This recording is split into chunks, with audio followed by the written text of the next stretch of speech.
The text message came in at 11:47 on a Friday night.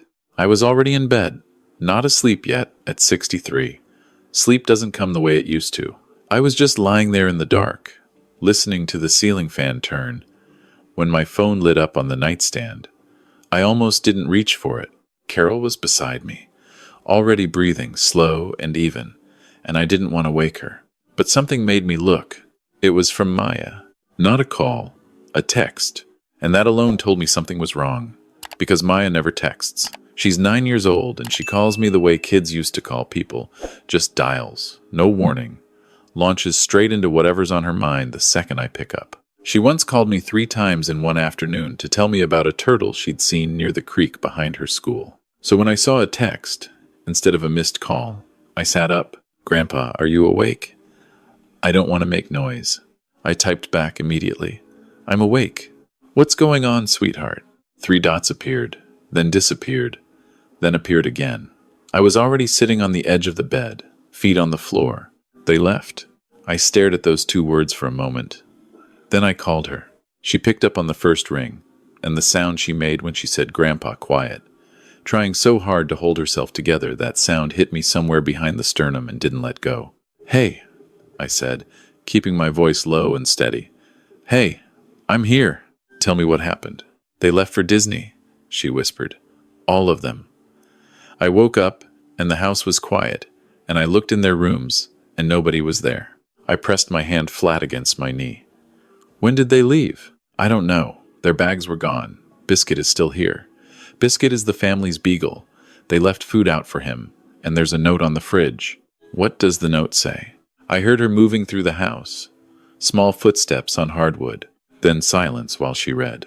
It says, "Mrs. Patterson next door has a key if I need anything." And there's a $20 bill under the note. Her voice didn't break when she said it. That was almost worse than if it had. "Grandpa, why didn't they take me? Did I do something wrong?" I was already standing. On my side of the bed, in the dark, I was on my feet without making a decision to stand. My body just did it. "No," I said. "You did nothing wrong. Nothing at all. Can you do something for me? Can you lock the front door and go sit on the couch with Biscuit until I call you back in a few minutes?" "Okay," she said. Then, very quietly, "Are you coming?" "Just go sit with Biscuit," I said. "I'll call you right back." I hung up and turned on the lamp. Carol was awake. She'd been awake, I think, since the phone lit up 41 years of marriage, and she has a radar for when something's wrong that I've never been able to explain. She was looking at me with that particular stillness she gets, waiting. "Maya," I said. "Daniel and Renee took the kids to Disney World. They left her home." Carol sat up straight. "Alone?" "Alone." She looked at me for exactly 1 second. Then she got out of bed and went to the closet. Let me tell you something about Carol. People who don't know her well sometimes think she's the quiet one, the one who softens my edges, who talks me down from things.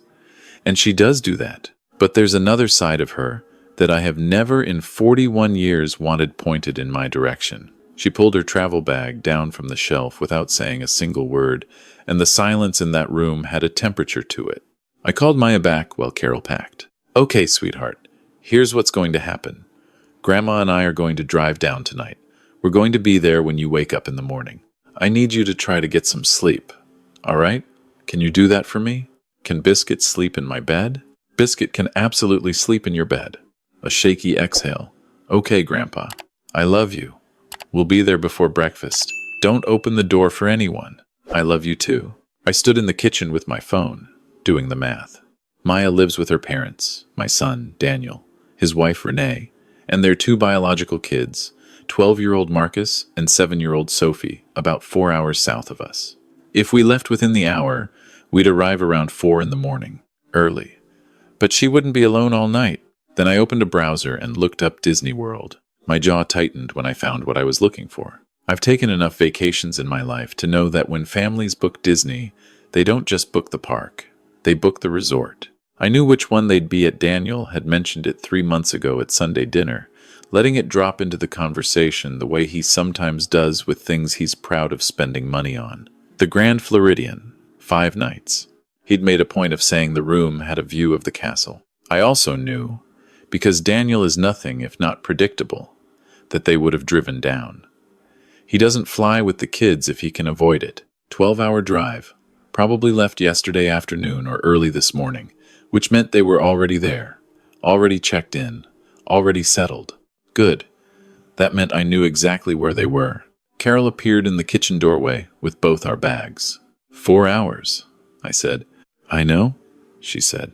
I already put the coffee in a thermos. We were on the highway by 12:30. I should tell you something about Maya, so you understand why that text message got me out of bed the way it did, why Carol packed her bag without asking a single question, why I spent the next 4 hours in the dark on I-75 with my hands on the wheel, feeling a kind of cold, focused anger that I hadn't felt in a long time. Maya came into our family 3 years ago. She was 6. Daniel and Renee had been trying for a third biological child for years, and when it became clear that wasn't going to happen, they went through the adoption process. Long process. Lots of paperwork, home studies, waiting. Carol and I supported them every step of the way. We were there the day they brought Maya home. I still have a photograph from that afternoon. Maya standing in the front doorway of their house, small and a little uncertain, holding a stuffed rabbit somebody had given her, and Marcus standing next to her with his arm around her shoulder like he'd appointed himself her protector on the spot. For the first year, things seemed fine. Maya settled in. She started calling them Mom and Dad. She started calling us Grandpa and Grandma, which she'd been a little shy about at first. She'd had a hard early life. I won't go into the details because they're not mine to share. But suffice to say, she had reasons to be cautious about trusting people, and watching her slowly start to trust our family was one of the most quietly moving things I've ever witnessed. But sometime in the second year, I started noticing things. Little things at first. The way certain conversations would shift when Maya walked into the room. The way birthday presents weren't quite equal, not dramatically, not obviously, but enough that I noticed. And I was watching carefully. The way Renee spoke about our kids sometimes in a way that had an invisible boundary in it. The way Daniel laughed a little too quickly when Maya said something that didn't land the way Marcus or Sophie's jokes did. I told myself I was looking for problems that weren't there. I told myself every family has complicated dynamics. I told myself Maya was adjusting and so were Daniel and Renee, and it took time. Then last Thanksgiving, I watched Maya set the table by herself, while Renee helped Sophie make a craft at the kitchen counter. And I watched Marcus come in from outside and get pulled into the craft project too, and Maya just kept setting the table, carefully placing each fork, and nobody called her over. I said something to Daniel that night, privately, in the garage, while the others were watching football. I kept it measured. I said I'd noticed some things and I wanted to check in. He told me I was projecting. He said Maya was still adjusting and they were figuring out their rhythm as a family. He said it with a patience that was just barely covering irritation. And I recognized the tone. It's the tone he uses when he thinks I'm overstepping. I let it go. I shouldn't have, but I let it go. And now it was 15 inches the morning, and my granddaughter was alone in a house with a beagle and a $20 bill, and her family was 4 hours south checking out the castle view from their hotel window. We pulled into Daniel's neighborhood at 8 inches the morning. Carol had the spare key. We'd had one for years, for emergencies. This qualified. The house was dark. We let ourselves in quietly, and I went straight to Maya's room.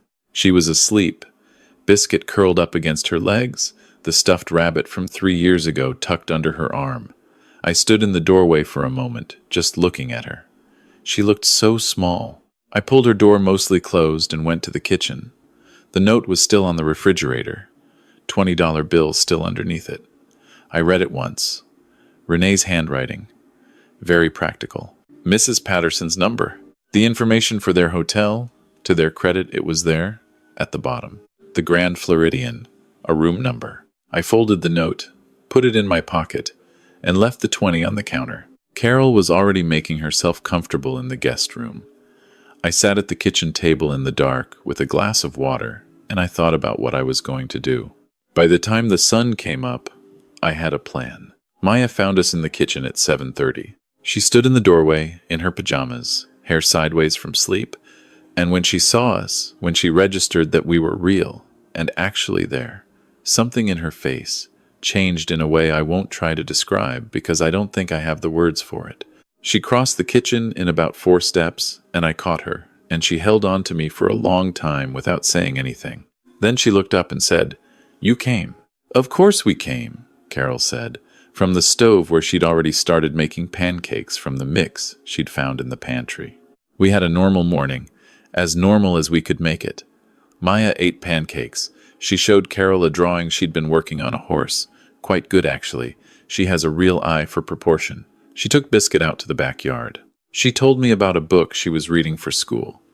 We did not, that morning, discuss the elephant in the room. Maya was 9, and she was smart, and she knew something was happening that the adults needed to handle, and she seemed to have made a decision to let us handle it while she ate her pancakes. I waited until she was settled in the backyard with Biscuit before I took my phone out and called Daniel. He picked up after 4 rings. I could hear resort sounds in the background, that particular kind of cheerful crowd noise that exists only at theme parks. "Dad, is everything okay?" "Define okay," I said. A pause. "What do you mean?" "I mean, your daughter called me at midnight because she woke up alone in the house and didn't understand where everyone had gone." Silence. "Then we left a note." "You left a note," I said, "for a 9-year-old, alone in the house. Mrs. Patterson is right next door." "Daniel." I said his name the way I used to when he was 15 and had done something he knew was wrong and was trying to talk his way past it anyway. "Stop. I'm not interested in the logistics of how you manage the situation. I'm calling to tell you that Maya is with me and Carol, and she is fine, and I would like to understand what happened." Another silence. Longer. Then he said, "Can we talk about this when we get back?" "We can talk about it now," I said. "Or I can drive her down to Orlando and we can talk about it in the lobby of the Grand Floridian." "Your choice." He chose now. What came out over the next 20 minutes was this. The trip had been planned for months. It was supposed to be a family trip. Then, 6 weeks ago, there had been an incident at school. Maya had gotten into a conflict with another girl, a conflict that had escalated in a way that required a meeting with the school counselor. Daniel described it as Maya having behavioral issues that were getting worse. He said he and Renee had decided together that Maya needed to stay home and reflect while the family went on the trip as a consequence. He said it like it was reasonable. He said it like it was parenting. I listened to the whole thing without interrupting. When he finished, I said, "So you left a 9-year-old alone overnight as a punishment?" "Mrs. Patterson was asleep, Daniel. It was midnight when Maya texted me." "Did Mrs. Patterson know Maya might need her at midnight?" He didn't answer. "What exactly did Maya do at school?" I asked. He told me. I listened. What he described was a conflict, a real one. Not trivial, but the kind of conflict that 9-year-olds have, the kind that gets worked through with a counselor and a conversation and some guided reflection. Not the kind that results in a child being left home alone while her family goes to Disney World for 5 days. "And Marcus and Sophie weren't part of this consequence," I said. "They didn't do anything wrong. Neither did Maya," I said, "in any way that justifies what you did. I want you to hear me clearly. Whatever she did at school, and I'm not dismissing it, I'll talk to her about it. It does not justify this. You left her out, again. And this time you dressed it up as discipline so you wouldn't have to look at what it actually was." "Dad, I'm not finished. I've let things go for 2 years because I was trying to respect your parenting and not overstep. I'm done doing that because the way I see it, if you can leave her behind and call it a consequence, you can do it again and again. And that child is going to spend her whole childhood waiting for the next time she gets left behind, wondering what she did wrong, wondering why she isn't enough. And I won't watch that happen." The park sounds continued in the background. Somewhere behind Daniel, I heard Sophie laugh at something. "What do you want from me, Dad?" His voice had shifted. The defensiveness was still there, but underneath it was something else. Something that sounded, if I'm being honest, a little scared. "I want you to come home," I said. "Not 5 days from now. I want you to tell Renee and the kids that you're coming home tomorrow. And I want you to spend the rest of this trip thinking very carefully about what your daughter needs from you. And when you get home, I want there to be a real conversation, not a defensiveness contest, a conversation. Silence. And Daniel, I said, if I have reason to believe that Maya is being treated differently because she isn't biological, not suspected, believed, then I will involve people whose job it is to look into that. I'm not making a threat. I'm telling you what I will do, as clearly as I can. I heard him exhale, long and slow. I'll call you back, he said. He called back 40 minutes later. They were coming home the following morning. Carol was sitting across the kitchen table from me when I hung up, and she looked at me for a moment with that expression I've seen 1,000 times, the one that means she's proud of me for doing something difficult the right way, and also that she would have done it exactly the same way, and it's possible she would have done it faster. Good, she said. We didn't tell Maya the details. We told her that her dad and mom were coming home early, and that we would be there when they arrived, and that things were going to be different. We let her read the room on the rest. She was quiet for a while after we told her, sitting on the back porch with Biscuit in her lap, looking at the yard. Then she asked if we could bake something while we waited. So that afternoon, Carol and Maya baked 2 loaves of banana bread in Daniel's kitchen, and I sat at the kitchen counter and watched them. And Maya stood on the step stool to reach the counter the way she always has to, and Carol let her pour in the vanilla, which is the ceremonial position of honor in any baking Carol has ever supervised. That night, Maya slept in the guest room with Biscuit, and Carol and I stayed in the pull-out in Daniel's office, and I lay awake for a while in the dark, listening to the house breathe, thinking about tomorrow. They pulled in around 2 in the afternoon. I had thought carefully about where this conversation should happen. Not in front of Maya. That was not negotiable for me. And I want to be clear about that, because she had already been through enough, and she did not need to sit in a room while adults argued about her. We had Carol take Maya for a walk with Biscuit about 20 minutes before Daniel's car came up the driveway. It was just me and Daniel and Renee in the living room. Marcus and Sophie were upstairs, aware that something was happening, keeping themselves occupied with screens in the way kids do when they sense tension they aren't equipped for yet. Renee cried. I want to be fair about that, she cried fairly quickly. And I do think it was genuine, and I think somewhere in her she had known this was coming, and maybe had known for longer than she was willing to admit that something had gotten off track. Daniel was quieter than I expected. He'd had a day and a half to think, and it showed. I didn't come in angry. I'd made a decision on the drive down that anger wasn't going to be useful here. What I needed was clarity. I told them what I had observed over 2 years. Not accusations, just what I had seen, in order, with specifics. I told them about Thanksgiving. I told them about the birthday presents. I told them about patterns in the way Maya was spoken about versus how Marcus and Sophie were spoken about. I told them that I understood that attachment takes time, and that parenting an adopted child has complications that parenting biological children doesn't have, and that I wasn't expecting perfection. But I told them there was a difference between imperfect and what had happened this week. She called me at midnight, I said. Not because she was scared of the dark. She called me because she didn't have anyone else to call. That one landed. I watched it land on both of them. Renee said, I know we made a mistake. And I said, this has to be the last one of this kind. We talked for a long time. Real talking, not the kind where people defend positions at each other, but the kind where people actually say what's true. Daniel admitted that he had been struggling to connect with Maya in a way he hadn't anticipated. He said it with difficulty, and I believed him, and I told him that admitting it was the most important thing he could have done in that moment. Renee talked about the school incident, and I told them I understood it had been stressful, and I told them that stress was not a reason, and they both nodded. By the end of it, there was an agreement. Family counseling not suggested, agreed. Specific changes in how family decisions were communicated to Maya. A commitment to include her, not as an afterthought, but from the beginning, and a conversation they were going to have with Maya together that evening, with me and Carol present if Maya wanted us there. Maya wanted us there.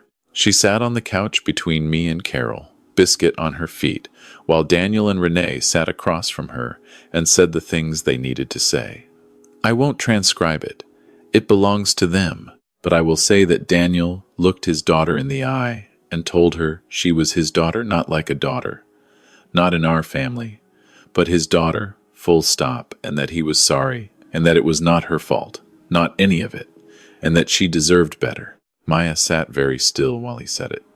When he finished, she looked down at Biscuit for a moment. Then she looked back up at Daniel and she said, "Can we go to Disney another time? Like actually all of us?" And Daniel, to his very great credit, said yes. That was 6 months ago. Things are not perfect. I want to be honest about that, because stories that wrap up perfectly tend to be lies, and I'm not interested in telling you a lie. There are still moments when I watch, and I pay attention, and I see things I could wish were different. The counselor they're working with has told them and told me, because I've been to a few sessions, which was not my idea, but I'm glad they asked that what they're working through is real and it takes time and it's possible and it's worth doing. Maya is doing well. She's doing better than well, actually. She made a friend at school, a girl named Deja, who comes over sometimes, and the two of them do art projects that take over half the dining room table. Her horse drawings have gotten even better. She still calls me almost every day, usually with no particular reason, launching straight into whatever is on her mind. Last month she called me to tell me she'd found a caterpillar on a leaf in the backyard and was keeping it in a jar to watch it become a butterfly. "Does the jar have holes in the lid?" I asked. "Yes, Grandpa. Very patient with me. I know about the holes. I spent a lot of years in my career as an engineer building infrastructure bridges. Mostly, which people think sounds impressive, but is mostly a lot of calculations and long days in the wind and learning to respect the forces working against you. A bridge doesn't look complicated from the road.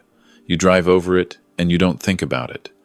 But the work underneath, the work that makes it hold, that's where everything actually happens. That's where you either did the job right or you didn't.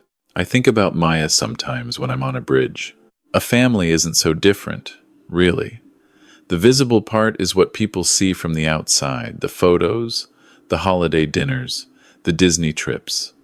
But the part that actually holds is underneath. It's the daily work of making a child feel that she belongs, that she is counted, that she will not be left behind. Get that part right, and the whole thing holds. Get it wrong, and it doesn't matter what it looks like from the road.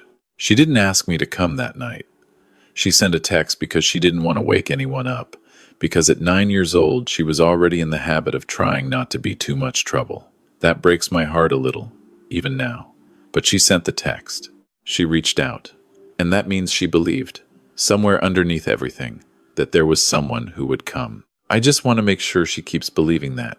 For the rest of her life, I want her to know that if she sends that message at midnight, at 2 inches the morning, whenever somebody will be in the car inside the hour, she deserves that. Every kid does.